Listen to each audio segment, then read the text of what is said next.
Hello everyone. Today we're going to discuss another chapter of Debunking Anti-Communist. The main focus will be toward Medicare or healthcare in general and Social Security. With that, I'll leave the subject to my grandson Tristan. Go ahead, Tristan. All right, thank you. So today we wanted to kind of talk about how healthcare systems worked and how Social Security systems worked within socialist countries, because it's a pretty big argument against socialism and the idea of free universal healthcare in general, that it's unsustainable, that you won't be able to provide for everyone, that'll, come up with health issues, and it'll eventually lead to, resources being spread thin, and it'll lead to a lot of deaths and a lot of suffering. Now, we've come with an article today to kind of, use data to kind of pound this argument into the ground and destroy it once and for all, hopefully. But we've kind of come with data to show that reality does not reflect this idea, this notion. So, thank you. Also, the article will be linked in the description. Anyway, Now, the article in question states that the main characteristics of the Soviet healthcare system were medical service being free and available to everybody from birth. So once you're born, that system of free healthcare being applicable to all situations, all health issues applies to you when you're born. The prevention of disease was kind of at the forefront and the main focus of healthcare systems and healthcare services at the time. All health activities were to be directed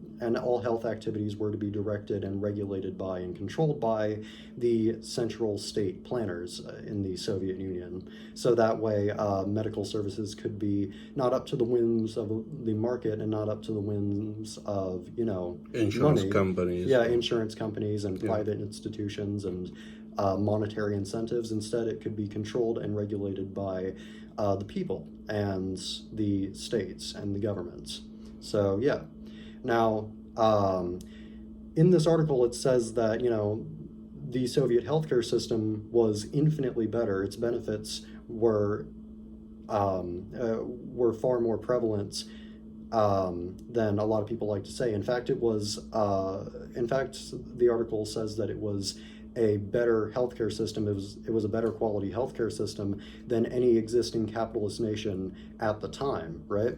So you can kind of see here that the argument that, socialist healthcare is unsustainable it's not reflected in reality, because the Soviet healthcare system, which not only, prioritized the healthcare of elderly people or people with disabilities or anything like that, but everyone for any health condition, it produced massive successes and it's produced massive benefits that far outweigh the benefits and successes produced by capitalist healthcare systems that existed at the time.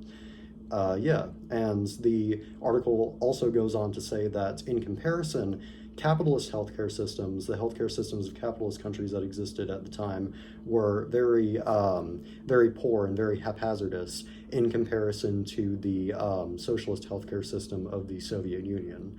And that was because, it wasn't controlled by the government. It wasn't controlled by central state authority. It wasn't controlled democratically by the people that used it.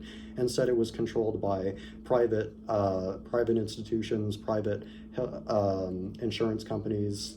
Basically, no fund, you die. If you don't have enough fund, you just... Yeah, it was controlled solely by the dollar and how much money you had. Right.